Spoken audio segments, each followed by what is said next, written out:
guys! So, quick update lang po dito sa Zoco kung ano na po ba yung update. So, ayun na nga po guys, marami na pong nagsisiiyakan na members.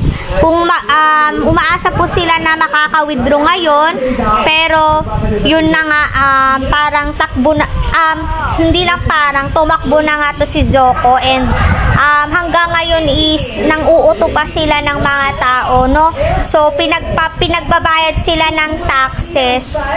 Pero wag na po kayo magpakagat or wag na po kayo magpauto doon kasi hindi na po talaga kayo pawi-withdrawin kasi ganito po dati sa Hero Mining na tumagal din ng 7 months and yung Zoco 7 months na po siya, kumota na po sila and nagtaka po kayo, marami po silang pa-event, no?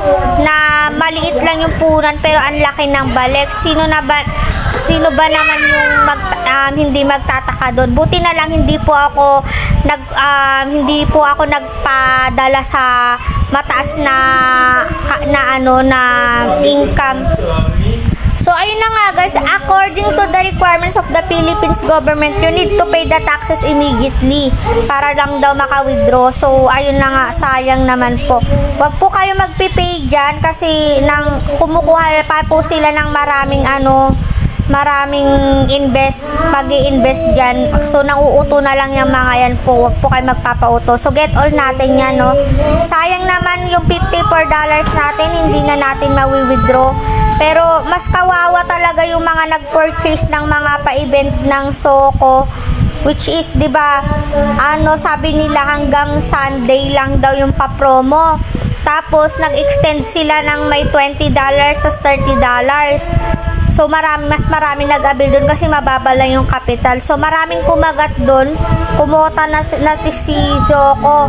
Tapos, hanggang ngayon, si Shirley, yung mentor namin, is nang uuto pa rin sila, no?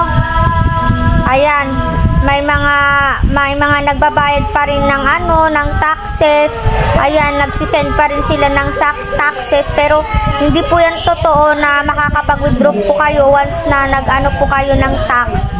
No? So, patawad, grabe yung ginawa ng Zoco. Ang dami nilang nakuha sa mga members. Halos yung iba, lahat ng sahod nila sa work nila, tapos yung iba nangutang pa para lang makapag-invest, maabutan yung pa-promo nila or pa-event nila na Zoco contract. So, marami pong nag-avail nun, no? So, marami na po ngayon umiiyak kasi nga po. Ayan. Nakalagay pa for users who are prompted to fill in ang first, please follow this process once again.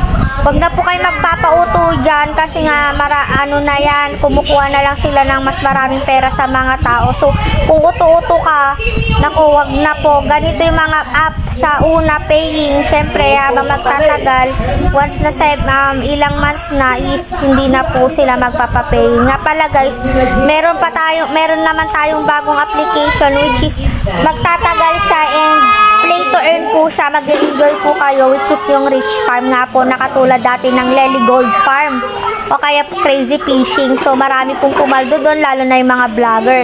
So, ayun guys, yun lang po yung update sa Zoco. Hindi na po ito magpapawithdraw. Sabi nila magpapawithdraw pa ng 5 PM once na nagbayad ka ng taxes. Pero wag na po tayong magpapauto, no? So, mag-withdraw tayo. Try natin mag-withdraw. Tingnan natin kung ano mangyayari. 54, tapos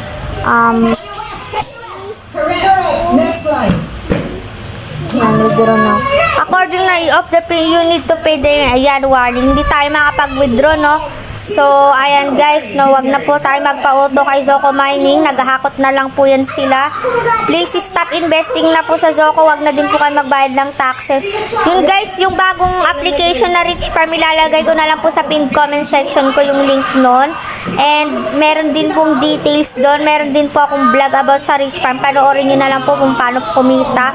Plant and harvest lang po doon guys. So, yun lang guys. Thank you for watching and please subscribe to my channel for more videos and for more updates. Bye-bye!